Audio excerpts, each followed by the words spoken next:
Hello everyone and welcome back to another edition of the GSMC Fantasy Sports Podcast, brought to you as always by the GSMC Sports Network. My name, of course, is Christopher Shepard. Thank you all for tuning in. Happy Thursday to you all. Today's show, we're going to dive even deeper into the world of tiered rankings in terms of fantasy football. We're going to round them out with our wide receiver and tight end tiers. Also going to start looking at some potential sleepers and then some potential busts at certain position groups. Starting off with the QBs, then going to the running backs and finishing off today's show with some quarterback busts. Even though, at the position, you're always going to want to find a guy who you believe in. There will be some busts at the QB position, so I'm going to warn you against those guys. But before we begin with today's show, I do want to remind you yet again to like, follow, and subscribe to the show and the network as a whole. Everything you do for the network is greatly appreciated, but we also want to make sure that the show and the interaction within it is all about you. So I also want to remind you that if you do feel so inclined, please consider leaving a tip at either gsmcpodcast.net or gsmc.cloud and making yourselves available to the super chat, super thanks, and super stickers features on YouTube. It's a huge support to both me, especially my fellow podcasters in the network as well. Go check them out if you so like, follow, and subscribe. But without further ado, let's jump right into the show as we get some more people trickling in here. Let's start off in the realm of tiers. And let's start off with the wide receiver position. We've talked about them all week. We've talked about how to strategize for them, how to get the most value out of them. They are a highly coveted position in fantasy. They are the hot commodity. And this tiered ranking right here will show how many different ways you can evaluate the wide receiver market, whether you don't necessarily value it as much as others, or you're all in on the wide receivers, especially starting off in the first round where it gets really interesting and descending down to later rounds. It certainly is going to be a market that you're going to want to look out for. So without further ado, let's talk about the wide receiver tiers here. I'm going to start off easy in round one. You open up, Christian McCaffrey, Breece Hall are probably gone, picks 1 and 2. Then the third pick onward is where it gets interesting, and you can make yourselves available to all these round one, tier 1 wide receivers. You start off with Tyreek Hill, perhaps the best all-purpose wide receiver in the league, perhaps the best in terms of whether or not you're in a PPR league. He's always going to get a lot of targets. I always project him as perhaps the most integral piece of the Dolphins offense. I know that it is a multifaceted offense with all the pieces within it, including Jalen Waddle, Devon Achane, and running back, and Raheem Mostert as well. And at the end of the day, I feel like the bottom line is Tyreek Hill is someone that is a superstar. And if you want a superstar and you're picking at least number 3, maybe even a little bit later, should he fall that far, Tyreek Hill is the first one off the board. Then CeeDee Lamb. We talked about CeeDee Lamb a little bit, and I want to shout out a comment from someone whose name I am forgetting, but his comment, while I didn't necessarily agree with all the sentiment, I did agree that in terms of real life, we wouldn't consider CeeDee Lamb this highly. I certainly think there are receivers in real life better than CeeDee Lamb, but in terms of fantasy, CeeDee Lamb will remain in tier 1. Yes, there are questions of whether or not he will drop out of this tier, depending on, how he plays and how the Cowboys play, the whole tension around certain contract situations with the Cowboys. But at the end of the day, the bottom line is he is the entire Cowboys offense to a certain extent, and that's not going to change. They locked him up because they believe that out of all the players on offense up for big contract extensions, well, just him and Dak really, but out of both of them, he is the more important part of their immediate success. CeeDee Lamb is up there. And then you have these lower-end tier 1 guys who I really like. You have Jamar Chase, Justin Jefferson, and Amon-Ra St. Brown, who I personally picked at number 5 overall. And out of all of them, I do believe that he has the most chance to cement himself as a tier 1 player in the foreseeable future. 1,515 yards last year, 10 touchdowns, first team All-Pro selection. So, as I was picking him in round 5, I was thinking, well, maybe it's not the best value pick, but he certainly feels like someone who merits that kind of consideration, especially on a team like the Detroit Lions, where even though he's not getting as many targets as other receivers in this tier, he's making the most of them. And then the player who I think might drop out of this tier is Jamar Chase, and here's why. There has been word coming out of the Bengals camp that Jamar Chase is not practicing and is holding out, even though there are still 2 years left on his current deal. Now, as we know, his teammate T. Higgins has been franchise tagged, so there has been kind of a modicum of concern surrounding the Bengals wide receiver room and how it's going to look in the future. And this situation with Jamar Chase certainly gives me pause because he still has 2 years left. T. Higgins certainly seems like he's getting a little bit tense in terms of his future. And also, in terms of the partnership between him and Joe Burrow, that seemingly has been cemented ever since they were college teammates at LSU. So this whole situation gives me pause about how to rank and put in a tier Jamar Chase, because he certainly profiles as someone who is going to be the wide receiver one in the Cincinnati Bengals offense, but in the latter half of the season, it could affect him if, he's still holding out until a certain point, and when he plays again, it could affect his play. So look out for that. Then let's go to Tier 2, because this is where it opens up a little bit more. So we're talking about the latter half of the first round going into the early parts of the second. You have A.J. Brown, an interesting pick, Puka Nacua, Garrett Wilson.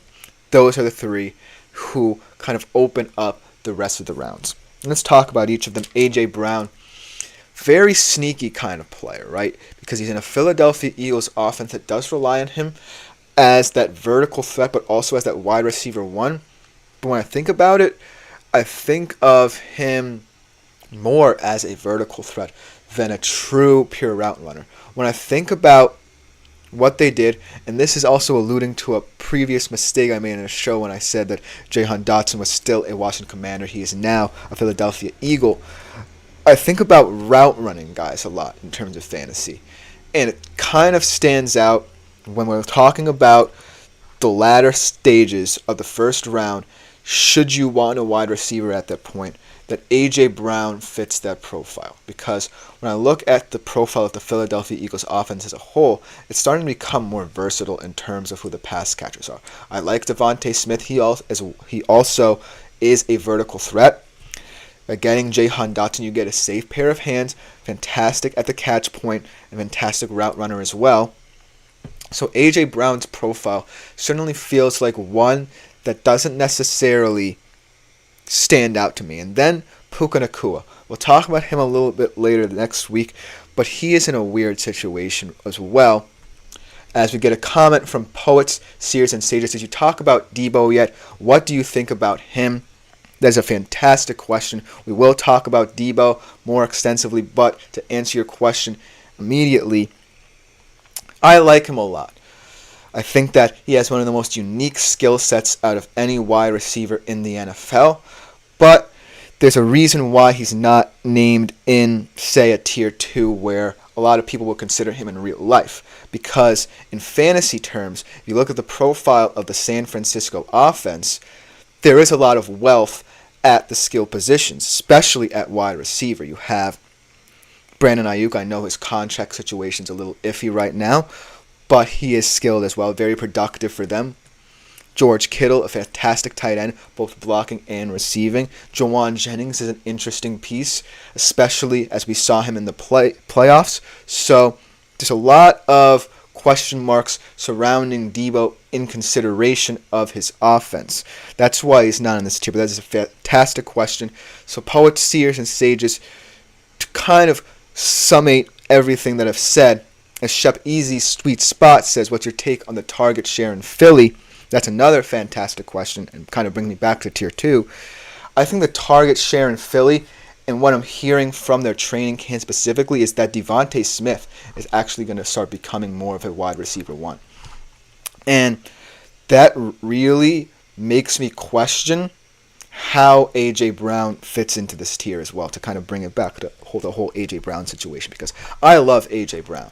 He's kind of one of those vertical threats who also feels so dominant, whether it be at the catch point in terms of his intelligence and intention in running vertical routes, but he also profiles as someone who, if his route tree isn't varied, probably won't get the respect he deserves, say, in a tier 2 in real life, because I think more highly of him in real life, if that makes sense, than I do in fantasy. But in terms of the target share, it seems like Devontae Smith will get the lion's share of targets, perhaps upwards of 100 targets. And then bringing in Jahan Dotson, like I said, kind of it makes it more intriguing about who will battle it out in terms of wide receiver 2, wide receiver 3. I think right now A.J. Brown is comfortable with the wide receiver 2, more familiar with the offense, obviously. But that does not mean that Jahan Dotson can't get up to that level. And then, of course, Dallas Goedert's an interesting tight end. We'll talk about him a little bit later in the show.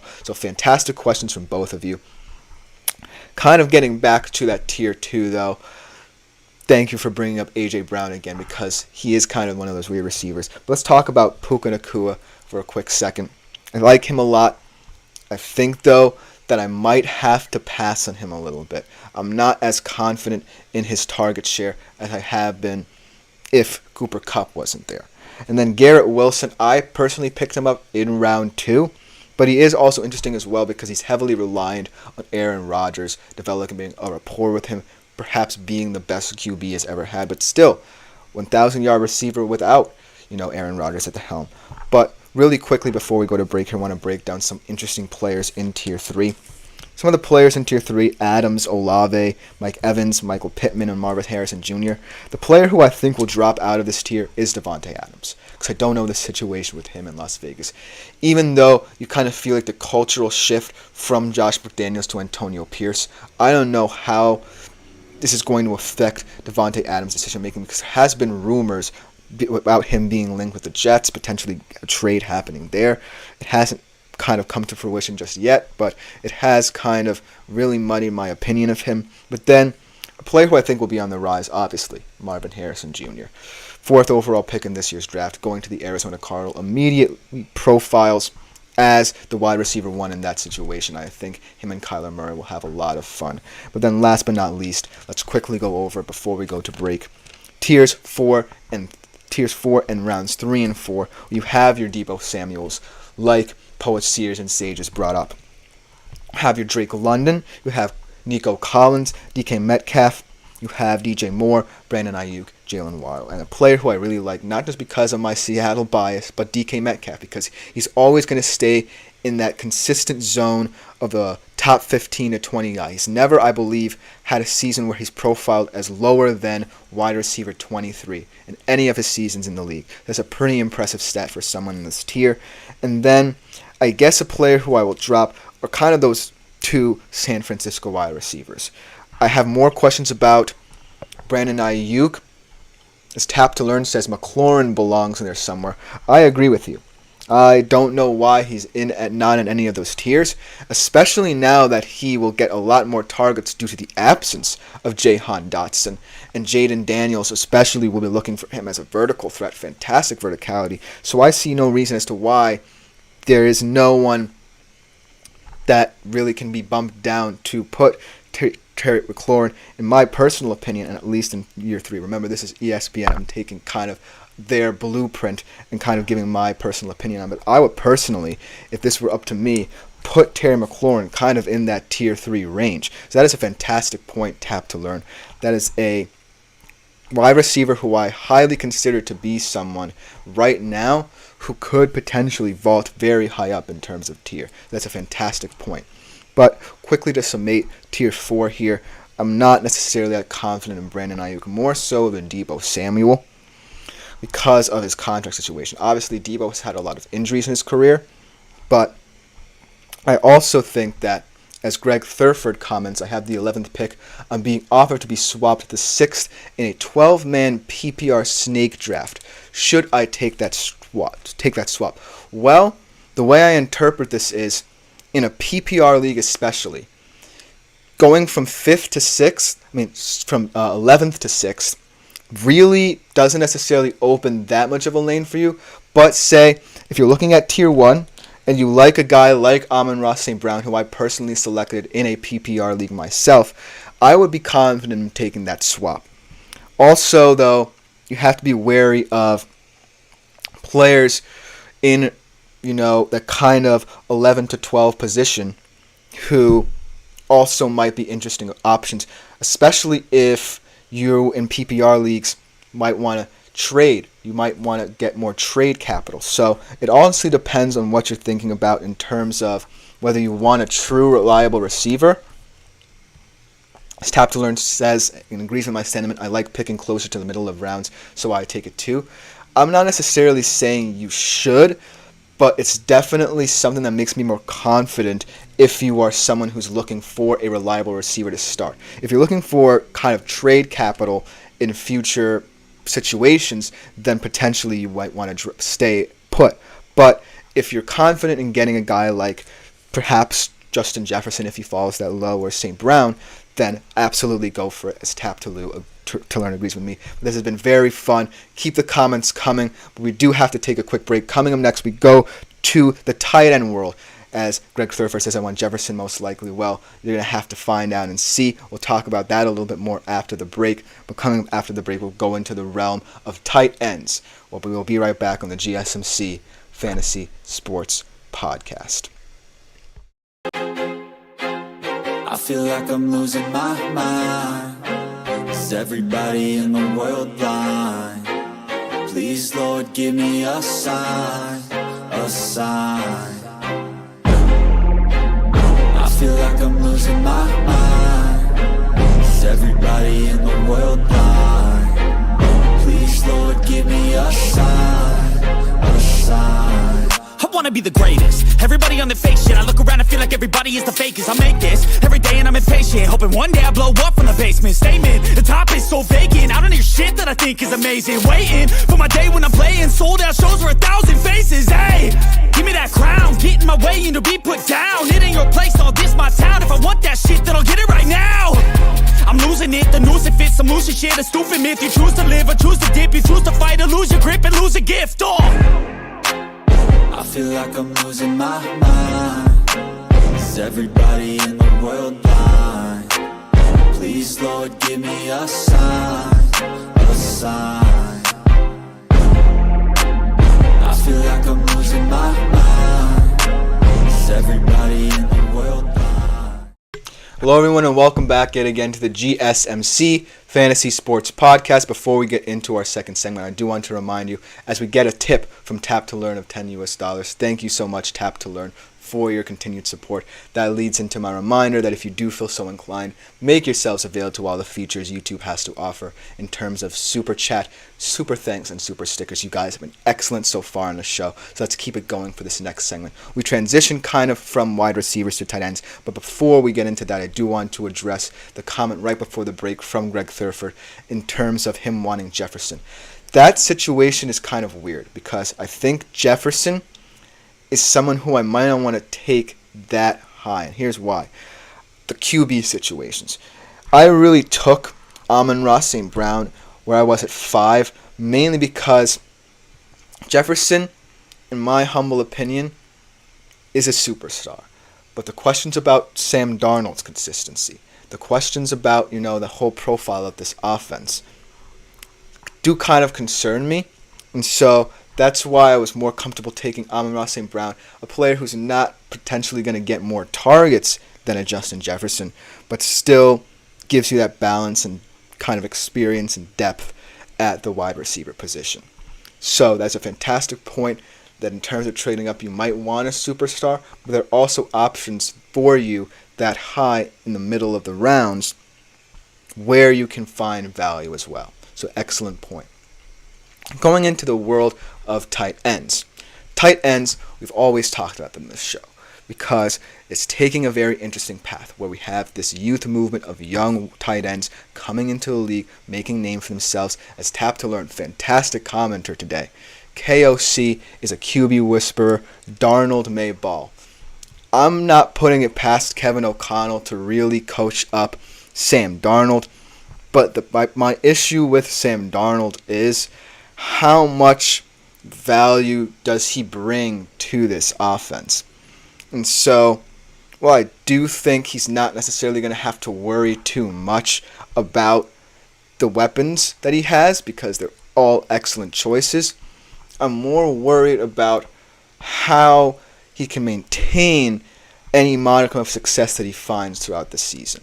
And I don't think Vikings fans really want this season to be any good. They want to kind of have this weirdly inconsistent season where they can either use draft capital to get more depth in terms of the draft, and also just wait for J.J. McCarthy to be that guy for them.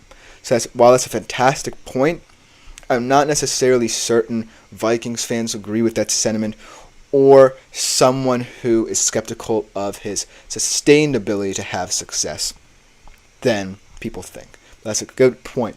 Fantastic comment from someone who has been fantastically commenting all episode long. Let's get into the tight end tiers.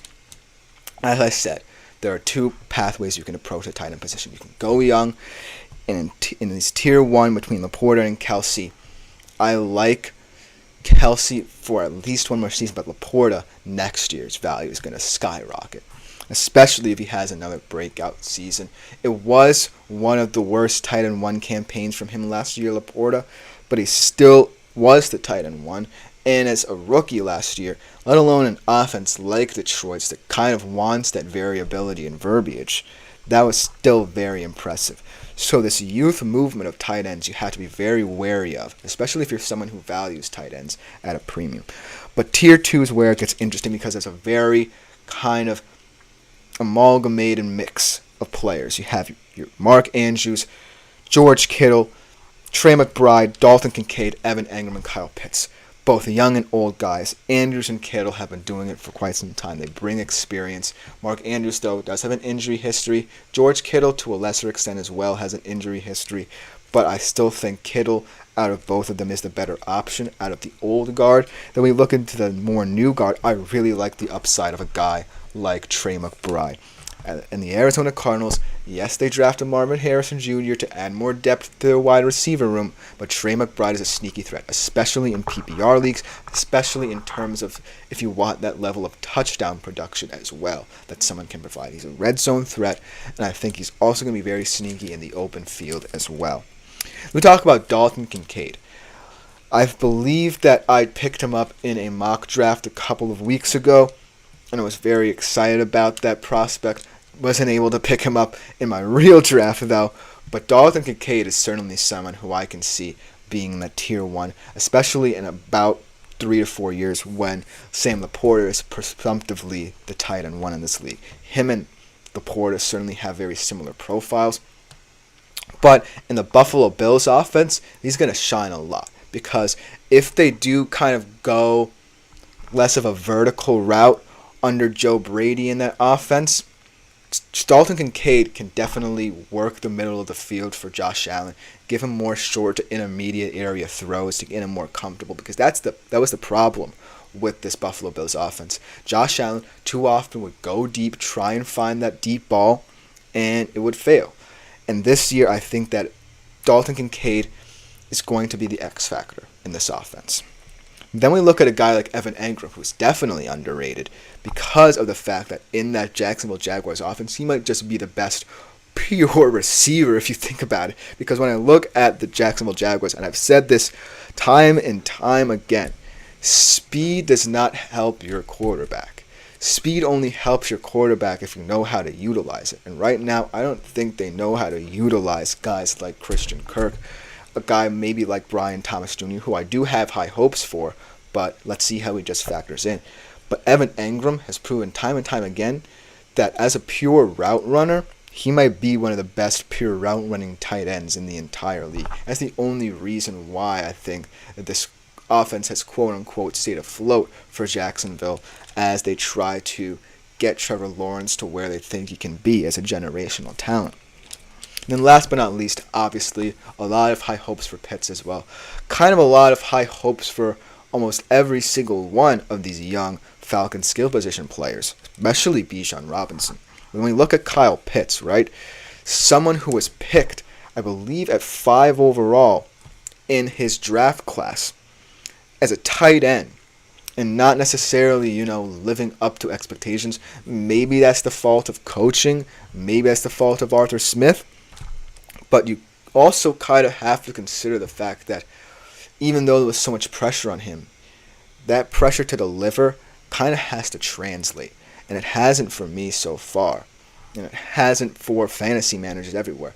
So he seems like someone who will fall down a tier as well. Let me know what you think about that in the comments, because Kyle Pitts is someone who it's very tough to analyze, because a lot of people might be saying, oh, I'm very high on him, but several others are going to be saying, well, there's more value in this tier 2, especially if I want to continue with this narrative of the old guard and pick guys like Andrews and Kittle for my team, and then maybe wait and see what Pitts is. As Shep Easy Sweet Spot says, Pitts is now an IR Neverland. Cousins may help. We'll see with Pitts. I think that's the best way to assess him. As you allude to, Cousins coming in, I think may help him. But in terms of what I want to see from this Atlanta Falcons offense, especially that Kirk Cousins is a quarterback, I just want to see a better tempo to it. And I don't necessarily know how Pitts will fit into it. As Shapizi Sweet Spot also pointed out, he does have an injury history as well. I think that at this current moment in time, getting that tempo to your offense and figuring out who best profiles as someone who fits that narrative and can really help Kirk Cousins as he himself is coming back from injury, that's where you need to find your bread and butter if you're the Atlanta Falcons. I like each and every single one of these targets' raw potential. But right now, it is just potential. So, if Raheem Morris can truly figure out how to get the best out of everyone, get a nice tempo, because that's where I feel Cousins is comfortable. If it's more, anticipatory, more timing-based, then that's where I think Cousins may fail to deliver. If they can get a nice little tempo going, that's where I think every single weapon, especially Kyle Pitts, can be in business. But then let's go to Tier 3, because you can find a lot of value as well here. These are more guys who I think are high in tight end 2s, especially in Superflex or 12-man PPR leagues. These are guys who add a lot of production in certain areas of the field. You're talking about Jake Ferguson, you're talking about David Njoku, you're talking about a potential breakout star as well in Brock Bowers, then Dallas Goedert, Pat Freiermuth, and TJ Hawkinson. The players who I really like, let's talk about Ferguson and Njoku, because they're both very versatile guys in respective traits. Ferguson, very powerful guy, very powerful in the red zone. David Njoku, my question about him, especially now that you have Lamar Jackson coming back from injury, my big question with him is whether or not he can sustain the level of play we saw from him in playoffs and in the regular season when Joe Flacco was the quarterback for the Cleveland Browns. Because if he can get to that level, that speaks to how the Browns might evolve on offense and how the Browns might get the best out of Deshaun Watson, because I really like when Kevin Stefanski schemes up play action. We saw it in the Baker Mayfield era a little bit. I hope we see it even more with Deshaun Watson, because that's where I think he's most comfortable. Not to take away from Deshaun Watson, I know I'm rambling on about him a little bit because we're talking about tight ends here, but not to harp on that. But I think he will be more comfortable if he's running with the intention to pass than just running, even though that's one of his best traits. Now, David Njoku, going back to him, is also someone who profiles potentially as one of the better vertical threats on the Browns in a weird way. They brought in Jerry Jeudy, who can be interesting vertically, but hasn't really delivered to that point in Denver. And then you have Amari Cooper, who is getting up there in age. I just think that David Njoku is going to be someone who could potentially find himself in a higher tier. And then Brock Bowers is just a very hopeful prospect, in my opinion, because the Raiders right now don't necessarily fit the profile of a team that will want to throw the ball as much. He can be used in many different alignments. If Gardner Minshew finds a rhythm passing the ball as the starter. But at the end of the day, the bottom line is, I don't necessarily see how Brock Bowers will fit now in this offense, but maybe in the future he will find himself in a higher tier. And then guys going down the list, Goddard, Pat Freiermuth, TJ Hawkinson. That's a kind of a weird group. I like perhaps Pat Freiermuth the most because he's perhaps the second option in that Steelers offense as a receiving threat. And then Hawkinson is also a weird because he's on the physically unable to perform list, might miss at least 4 games. We'll talk about him a little bit more as Shep Easy's sweet spot. IMO, Freiermuth is interesting for a bounce back good value pick. I agree with that sentiment. I agree that Pat Freiermuth is going a little bit under the radar because outside of him and George Pickens, I really think that this offense was going to have to focus on getting the best out of Russell Wilson. And when Russell Wilson was in Seattle, they definitely had like a lot of interesting tight end concepts while he was there. So having a guy like Pat Freiermuth will be helpful to Russell Wilson because he was named the starter for Week 1 in Pittsburgh. So thank you for that comment. Very astute observation. I agree with that sentiment. But that will just about do it for this segment as well. Coming up next, though, we go into the realm of sleepers and busts. We start off at the quarterback position. Even though, quarterbacks aren't necessarily as quote-unquote highly coveted as some other positions, they still can win or lose you games. And we'll get to the comment from Tap to Learn after the break as well. Looking for your daily fix of sports talk without having to pay for it? GSMC Sports Network is available on YouTube. Just search GSMC Sports Network. Get your fix of daily sports talk shows on YouTube, absolutely free. NFL, college football, NBA, MLB, MMA, UFC, fantasy football, and so much more. GSMC Sports Network has shows running all day long, with new sports shows starting every 2 hours. Just like on your favorite cable sports channel, except GSMC Sports Network is absolutely free. Just search. Hello, everyone, and welcome back to the GSMC Fantasy Sports Podcast. And before we get into our third segment of the day, I do want to go back to Tap to Learn's comment that we just got right before the break. Hawkinson injury was so bad, I'm wary about rostering him. And I think you all should kind of be a bit wary, right? Because ACL, MCL injuries are very tough to come back from, especially, if the Vikings are talking about not rushing him back. Maybe if they are contending, you'll see him kind of come back in the middle of the season.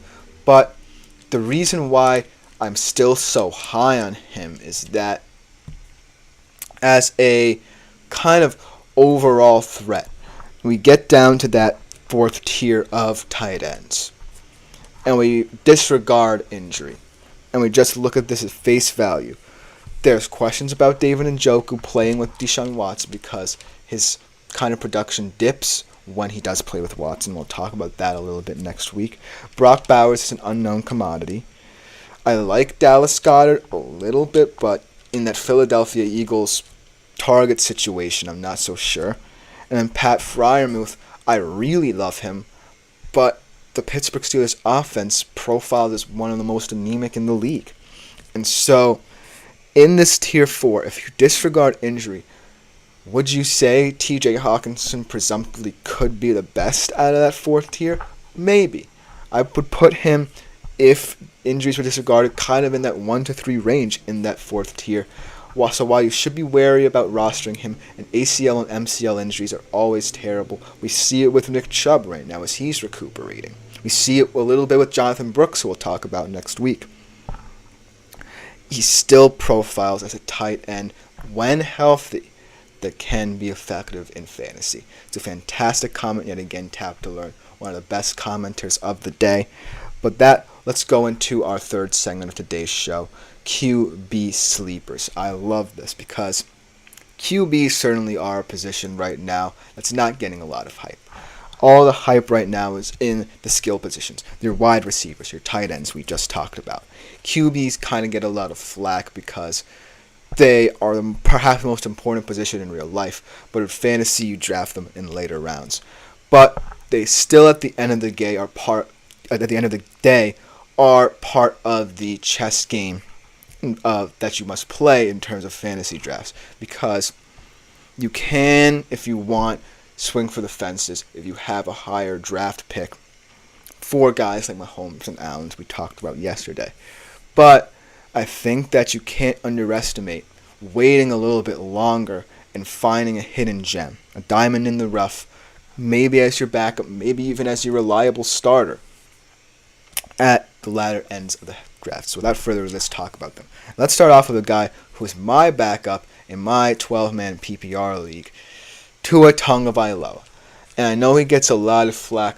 Oh, he kind of is working within the system. If he didn't have Tyreek Hill, he might not be as good. But the fact of the matter is, Tua Tagovailoa truly impressed me last season. We could talk all about how he fares in the playoffs and what certain weather conditions all we want. But that was the playoffs. The fantasy playoffs might be a different story. Here's an interesting fact about Tua.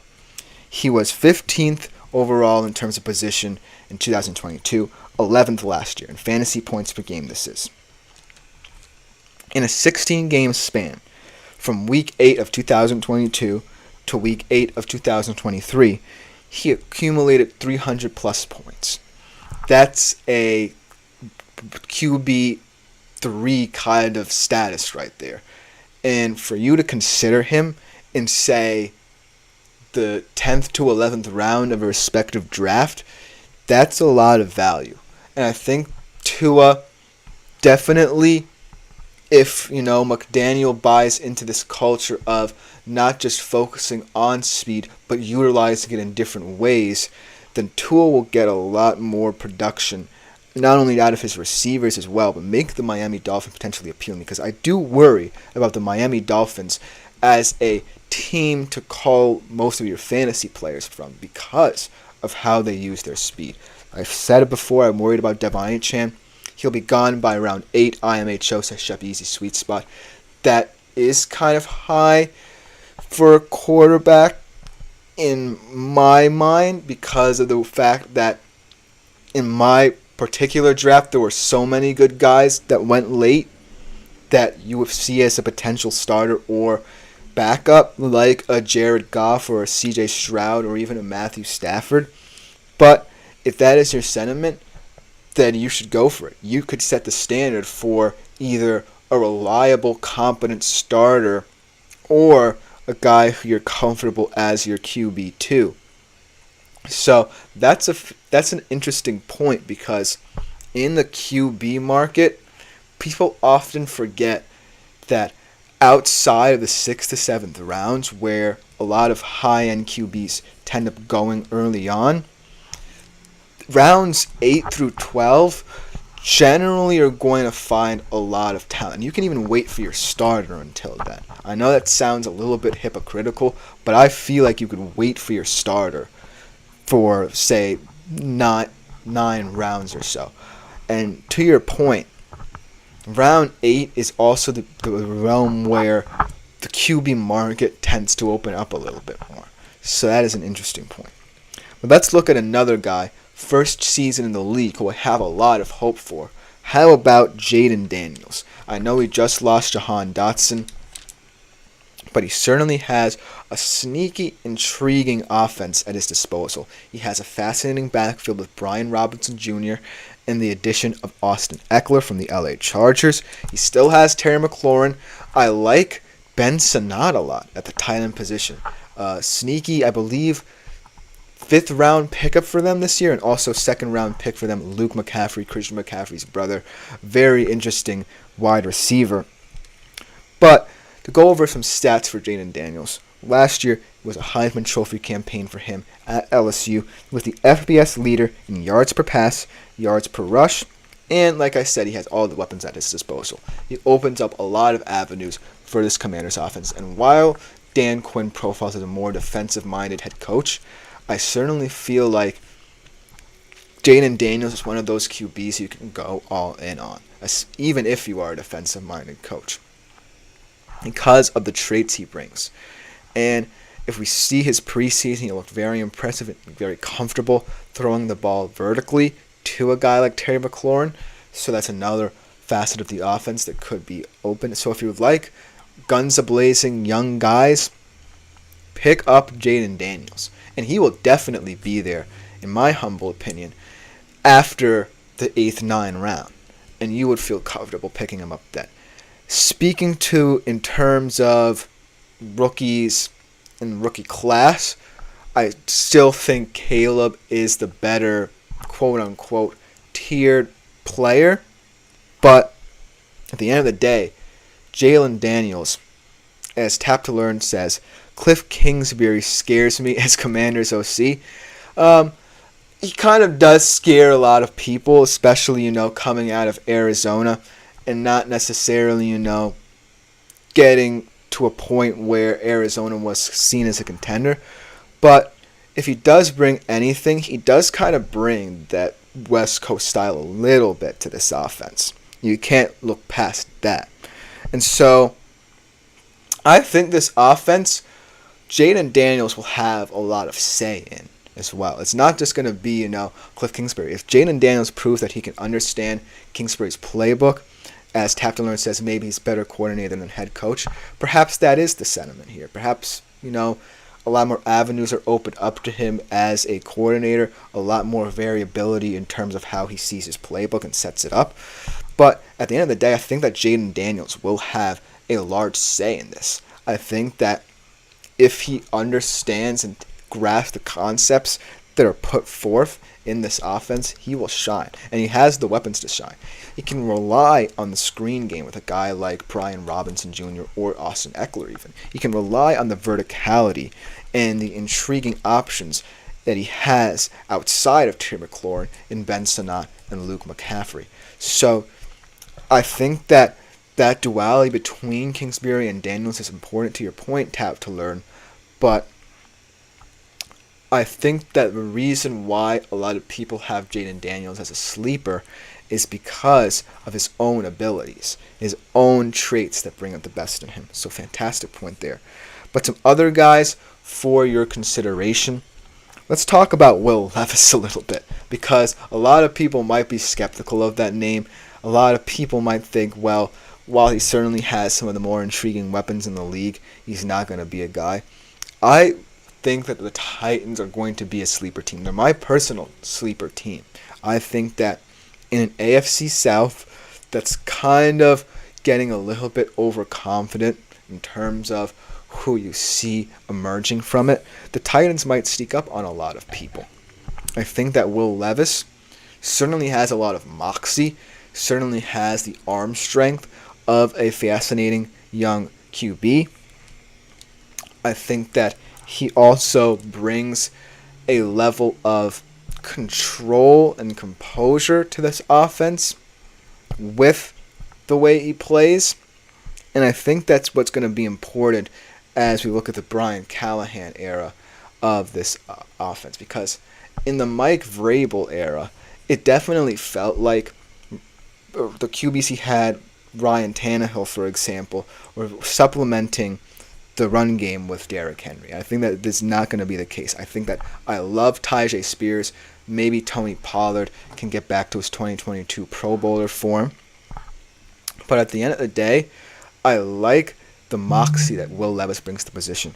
And then guys outside of that, Kirk Cousins, a lot of people are hyped about him going to Atlanta and having a lot of young weapons at his disposal. But also, I think that the question about Kirk is, what is he now coming off an injury? Can he be a tempo-based quarterback, which I think is the best, like I said in the previous segment, for him? Or is he going to have trouble if it's going to be more timing-based? And then you look at guys like potentially Matthew Stafford and Bryce Young. Bryce Young we talked about a little bit yesterday is a very deep sleeper. I think that Bryce Young can't get any worse than last year, like I said. I think that Deontay Johnson and Xavier Legette are two very interesting weapons. They don't necessarily fit the profile of a traditional wide receiver room, but they certainly are pieces that kind of are trying to solve the puzzle of the problem in Carolina. And so when I think about these overarching sleepers that people consider, a lot of these guys can be found in rounds 9 through 12 if you so wait. By all means, if you're confident in getting a superstar, go for the superstar. I'm just saying that the QB market is more wide open than you think, and these sleepers all profile as guys who can either be a competent starter for you in some leagues or can be nice QB2 backup options in, say, a 2 QB league, super flex leagues, PPR leagues maybe. But at the end of the day, you can't underestimate the power of the position. That should just about do it for this segment. Thank you all for commenting as well. Some fantastic comments about these guys. Keep them coming. But coming up, our next segment of today's show, we're going to switch over to the running back position because we have a lot of interesting guys there. We'll be right back after the break.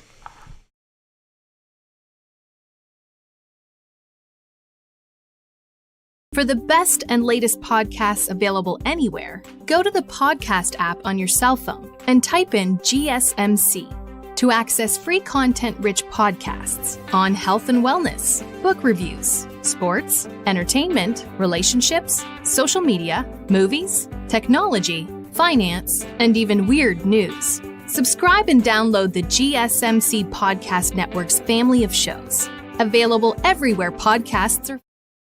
Hello, everyone, and welcome back yet again to the GSMC Fantasy Sports Podcast, brought to you, as always, by the GSMC Sports Network. Thank you all for commenting. We have some fantastic comments in our previous segments. Keep them coming for our next segment. We are switching over very briefly the world of the running back. We've talked about them a little bit in previous shows. But in terms of running back sleepers, I feel like it's a little bit easier than QBs because the running back market is so much more wide open and there's so many more options, especially in later rounds, like we're talking about the QBs, than quarterbacks you're comfortable with taking. But at the end of the day, it's all up to also how your draft goes, because let's say a lot of people are honed in on either the hero running back position, where you basically take your guy early on and wait, or the zero running back position where you risk it and wait. That really depends on how these sleeper picks will pan out, especially because they're all guys who profile as the second option in their offenses as well. So these are more of high upside guys than, overall starters. I know it's cliche to say when we're comparing the QB and running back market, because all of these QB sleepers could potentially start for you. But that's how deep the running back market is as well. And it certainly feels like it's part of the puzzle of the whole fantasy football draft strategy that people employ. Without further ado, let's talk about some running back sleepers a little bit. Let's start off in Denver, where we have a very intriguing running back room there. Let's start off with Jaleel McLaughlin. I really like this guy. He offers a lot of explosivity, a lot of yards after contact.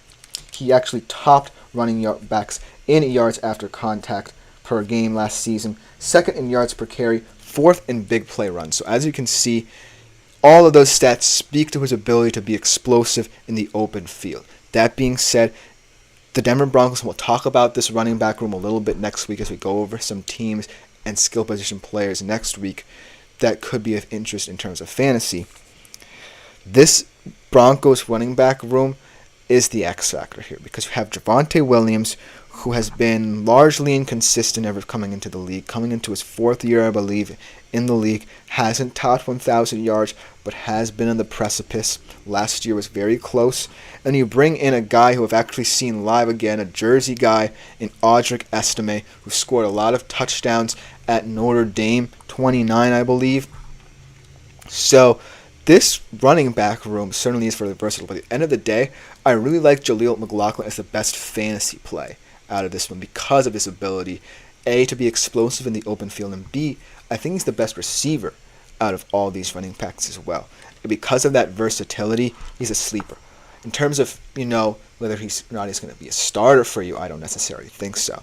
But he is a value pickup in, say, the 9th or 10th round if you're in a league where people are more or less inclined to be picking running backs higher and higher up the draft boards.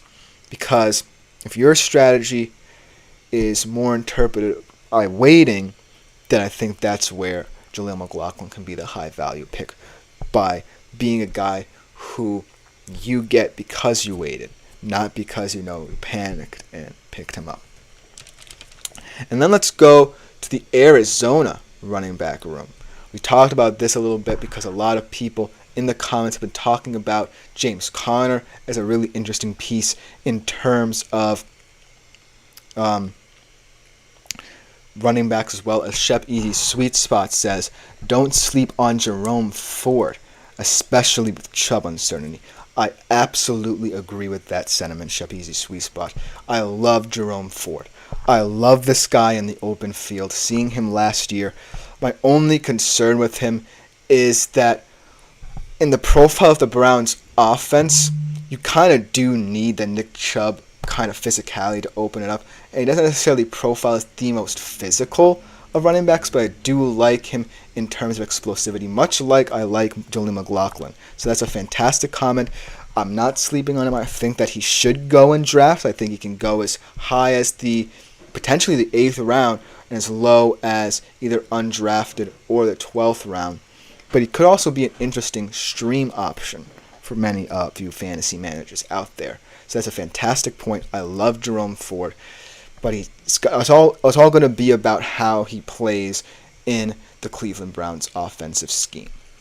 But let's go back to the list here that I have. The Arizona running back situation as well is also something that I'm going to be monitoring because James Conner, a lot of people say, plays better when Kyler Murray is healthy. But Trey Benson is going to be interesting. I believe he was their 5th round pickup this year, capable backup to Conner. What I like about him is that he also kind of fits that profile of a physical running back in terms of, whereas some backups bring that explosivity that a Julian McLaughlin could, he's one of the more physical brand. So I like that the fact where, say he's in a 3rd and short situation or in a situation by the goal line, he's going to get a lot of touches there, going to get a lot of production, as a result going to get a lot of touchdowns as well. That's how I see him profiling. He's a very physical back, and I really like him coming out of college, coming out of Florida State, I believe. I believe he had a fantastic year last year. So look out for Trey Benson. That being said, I don't think he's going to be drafted, maybe because more people may not know about him than a guy like Jaleel McLaughlin. But I do think that if he does go undrafted, be very aggressive in the waiver wire to pick him up, especially in the latter half of the season when a lot of people may let their guards down in who they're giving up. And if someone did roster him and he is on the waiver wire, pick him up immediately. And then some other guys. Obviously, some guys who I've always been their champion on the show, Zamir White and Tyjae Spears. Zamir White, I'm telling you, his whole situation has changed where this year he is the man in Las Vegas. Gone is Josh Jacobs. Gone is this overarching kind of feeling that everything is figured out in Las Vegas just because of Antonio Pierce. And so Zamir White immediately becomes the most appealing option for a lot of fantasy managers, especially as your backup running back or as a flex option. If you're in a super flex league, look for Zamir White as a flex option because he can be very valuable coming off the bench or even starting. He's a very interesting utility piece. And then Tyjae Spears as well. I think that with the addition of Tony Pollard, it complicates things a little bit more than I would have liked, but at the end of the day, I still think he has more upside, a higher floor than Tony Pollard, and with that also brings this level of understanding between him and Will Levis. I think that Will Levis would appreciate someone, especially in the screen game, if his comfortability throwing the ball down the field isn't really up to par early on in the season. I think that Tyjae Spears is a big threat in the receiving game in terms of those numbers for him. And then let's talk about a guy who I really like as well, Brian Robinson Jr. We talked about him a little bit, but outside of Brian Robinson Jr., because I think that while he is currently the lead back and obviously going to get a lot more attention because of that, he isn't necessarily someone I would be completely comfortable with, especially in situational moments. I'm liking DeAndre Swift because no matter where this man goes, whether it be as a Lion, an Eagle, a Bear, he will always be very productive.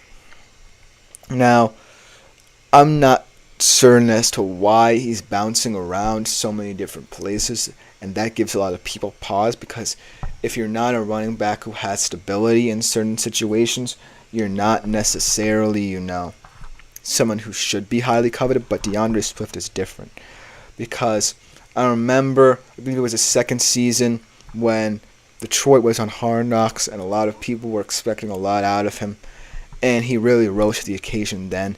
And then for some reason he got picked up by the Eagles, had his career best year with the Philadelphia Eagles last year, now going to Chicago. And a lot of people might actually be skeptical of me being so high on DeAndre Swift because of the Bears' outlook on offense. They look like they are going to be a very pass-heavy team, but with their three-headed monster at receiver and Caleb Williams. As Mawtrip V10 says, cheap viewers on Keen.gallery at 3QLY. I'm not sure what that means, but thank you for the comment. Nonetheless, Mawtrip V10. I think that the overarching sentiment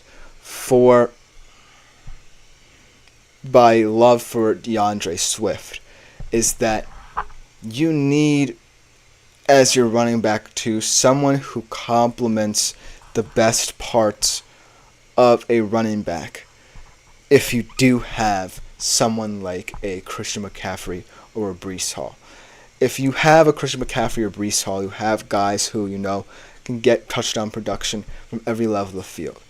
So for your second round pick, you might want someone like DeAndre Swift, because he also, at any given moment, can have a breakout game. He may not always be appealing in terms of whether or not you are going to always find consistency with him, but he's a guy at the end of the day that really helps stabilize the running back position, and that's what a lot of people should be thinking about in terms of the running back position. I think that the most important aspect of it is finding that balance, because there's so many different strategies to utilize in terms of the running back position. Shout out to my sister Olivia Shepard donating. Thank you for the tip, Olivia. I appreciate you tuning in to today's show. But also, to close out this segment, if you do so choose any particular path that focuses on the running back, whether it be the hero running back or the zero running back, the sleepers that I've just mentioned are all guys who can supplement either strategy, the hero or the zero.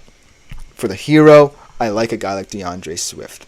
For the zero, I like a guy like Jaleel McLaughlin, just because of his receiving versatility, but it's all up to your interpretation.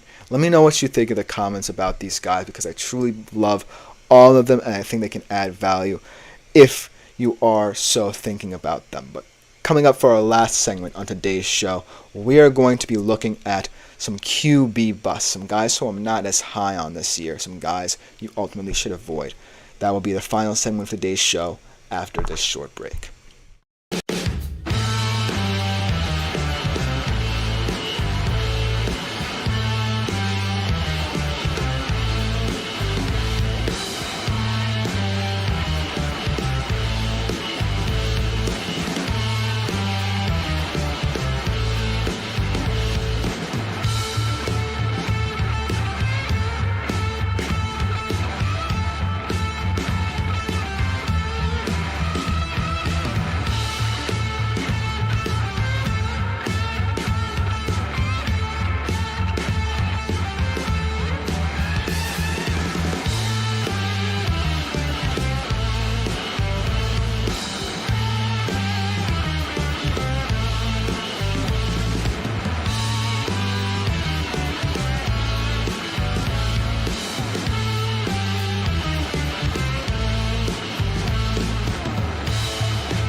Hello and welcome back, everybody, to the last segment of the GSMC Fantasy Sports Podcast.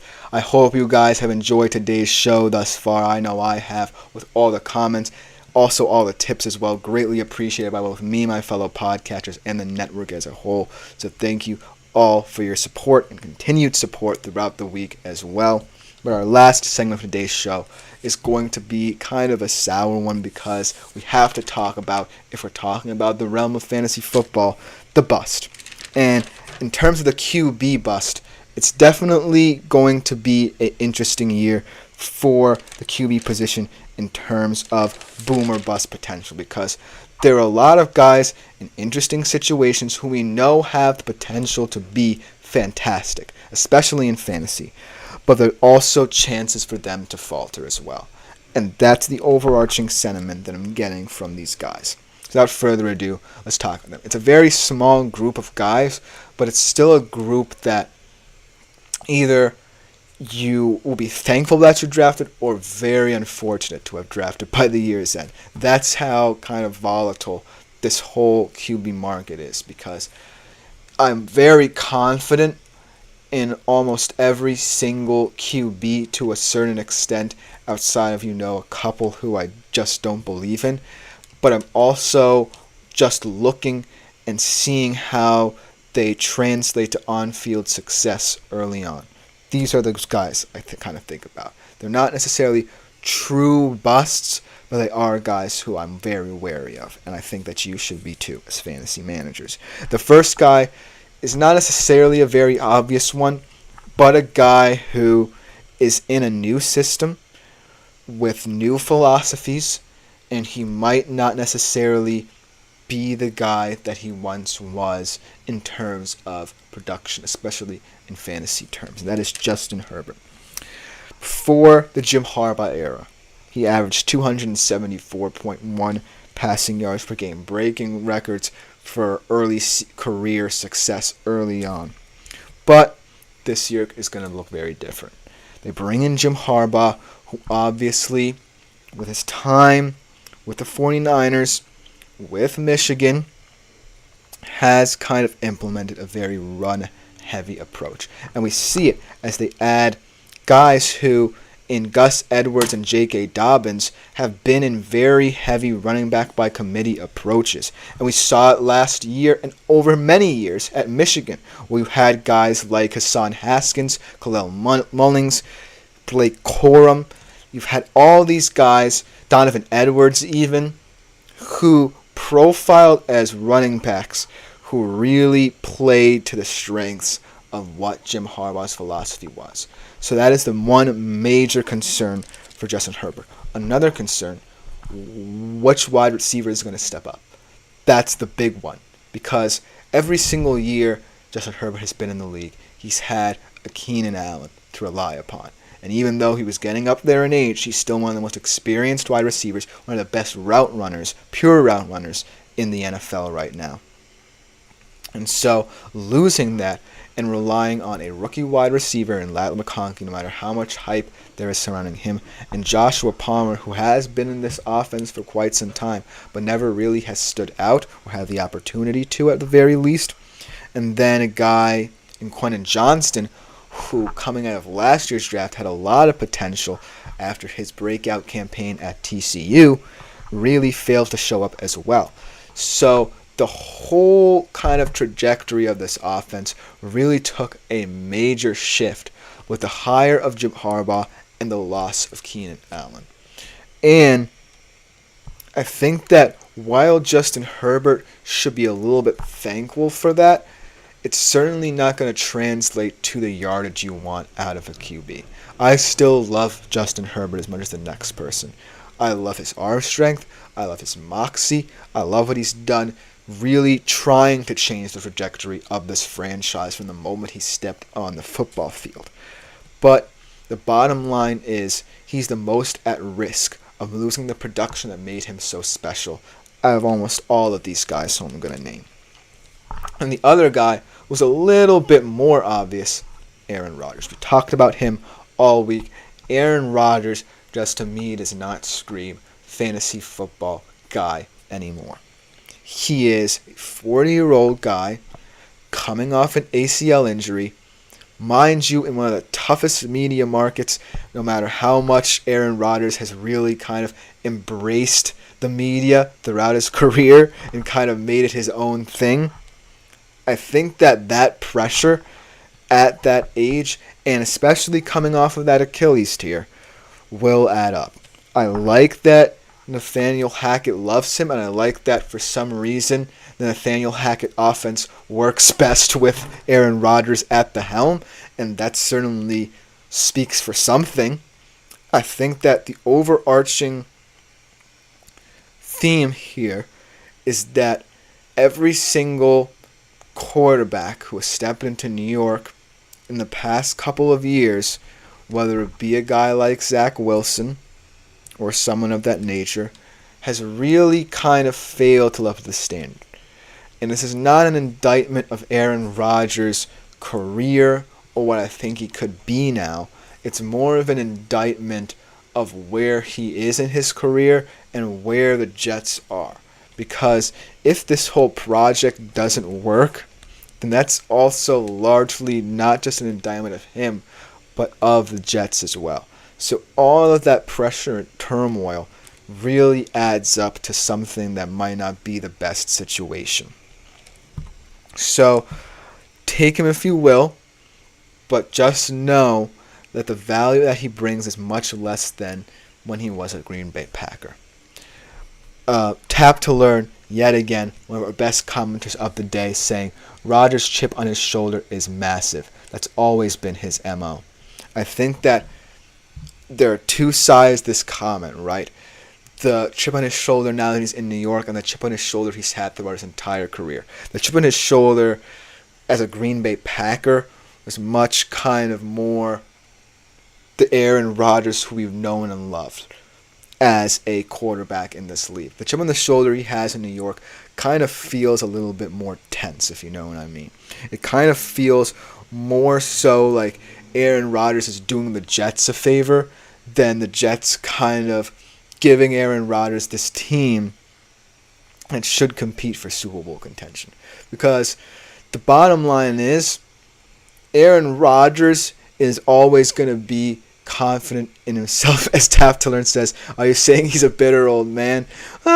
He might just be, you know what I mean? But at the end of the day, I think that the reason why Aaron Rodgers is a New York Jet is because they thought the project laid out for him would kind of simplify things for everyone. If they had the name Aaron Rodgers and he was just a competent enough QB in his age 40 to 40, what have you, seasons, they would be fine. The first one, okay, I'll give them that, because it's a fluky Achilles tear and no one was planning for that. But you do have to consider the fact that Aaron Rodgers has been a little bitter, kind of alluding to your comments, because the rumblings from training camp, you know, the whole situation where he went on vacation, that kind of thing, all adds up to this profile of Aaron Rodgers really either not caring about the whole situation or just playing into the storyline of him always being like this controversial figure. So make of that what you will. I'm not necessarily saying he's overarchingly bitter, but he is someone who just stands out as a guy who's always going to bring different storylines with him wherever he goes. But that is a very interesting assessment, Tap to Learn, of my opinions of Aaron Rodgers. As it did give me a laugh, so I'll give you that. But I'm not saying he's just bitter. I'm saying that, you know, it's just his profile and what his demeanor brings to the New York Jets. Let's talk about more to close out today's show of these QB quote-unquote busts. Because again, I don't necessarily think of all of these guys as busts. It's just their situations. So let's talk about Deshaun Watson, shall we? We've talked about him a little bit this week.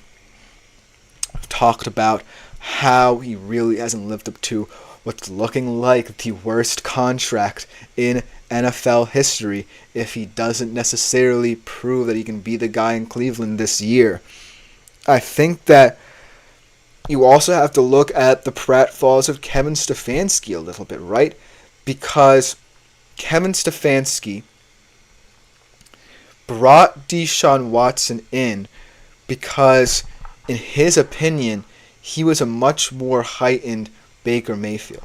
That's the way I'm going to put this. Because when we remember Baker Mayfield, I believe it was his last season as a Cleveland Brown, when they made the playoffs, he was one of the best quarterbacks in play action in Stefanski's scheme in the league for that stretch where they made that run to the playoffs. The fact that Kevin Stefanski hasn't necessarily utilized that much with Deshaun Watson as a player who everyone knows has that dual threat ability does kind of speak to the kind of inner failings of this offense. And it's not an indictment of them because there have been offensive line injuries throughout Deshaun Watson's tenure. You know, Nick Chubb now might not be the same guy he was or ever will be. But at the end of the day, if you think about how Kevin Stefanski utilized Baker Mayfield, a guy who a lot of people in the Browns organization were ready to give up on, as Shep Easy Sweet Spot said, did you see Watson's contract was restructured? I actually did not know about this. Thank you for bringing this to my attention. This makes it a little bit more interesting. But I still think he is in a prove-it situation, Shep Easy Sweet Spot. I'm not completely out of the dark, even if his contract is restructured on him. Because at the end of the day, you have to develop a rapport if you did initially place that much money into him. And even with this contract restructuring, as you put it, how do I think the Browns roster is, at least on offense, is going to get any better? Well, they already think that it is solid at the very least. When healthy, I think this profiles as a fascinating offensive line. And also, the running backs, like we talked about before, outside of Nick Chubb, could potentially be potential starters caliber players. And then we also look at the receivers. Yeah, I don't like Amari Cooper because he's aging. Yeah, I don't necessarily like Jerry Jeudy as a big pickup or as your big acquisition for the offseason. But there are pieces there like Njoku. I think Elijah Moore is a fascinating route runner. So overall, I think that the Browns feel comfortable with what they have around Deshaun Watson, and now it's just all up to him. And I think that if he doesn't find that connection with Kevin Stefanski, he might falter a little bit. So that camaraderie is going to be something that I want to look out for. Thank you for bringing to my attention the restructured contract for him, Shep Easy Sweet Spot. But to conclude today's show, with this overarching sentiment of quote-unquote QB busts. When I think about some other guys who I didn't get to mention, like Kirk Cousins, stepping into a new situation, Caleb Williams, these are all guys who potentially could be fantastic for you, but they're all in situations that are a little off-putting, if that makes sense. Because in my humble opinion, the QB market is very deep, 1 through 12. I'm talking rounds in fantasy football. You can find a lot of value. It's just about knowing every single guy's situation to a T and understanding the values and non-values of those guys as well. Understanding the situations that might be off-putting in terms of whether or not you should draft them. And that is what I want to end the show on. Thank you all for tuning in. Thank you again for the amazing comments. I love all your questions, your comments, your concerns. Keep them coming. Keep making yourselves available to all the features YouTube has at its disposal with the super chat, super thanks, and super stickers. But this has been yet another edition of the GSMC Fantasy Sports Podcast brought to you by the GSMC Sports Network. I've been Chris Shepard. Thank you. Same time tomorrow, 3:30 p.m. Eastern Standard Time. We will be back better than ever for another show.